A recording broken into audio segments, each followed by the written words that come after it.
no braço ou no ombro dos animais. Foi uma boa alguém?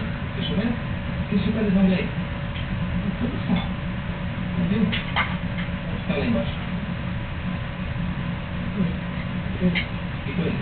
Nós estamos a comprar. É? Deu de comer? É a coisinha da sua boca. Vamos lá, volta. Bom, nós saímos da escola, era meio-dia, agora são 2h30 da tarde, né? Finalmente chegamos na sua casa. Chegamos. Aqui é a sala da sua casa? É a cozinha. Você mostra o seu quarto pra mim? Mostra. Quem é que dorme aqui? Meu pai, minha mãe. E vocês? Na sala. Mostra pra mim a sala? Isso aqui, do outro lado? E tinha isso aqui dentro? Você vai comprar assim na coisa do quarto? Vou.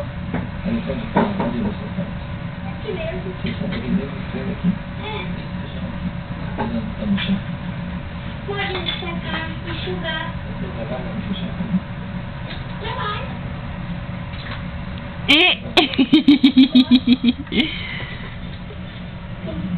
Deixa eu abrir. Dá tchau, tchau.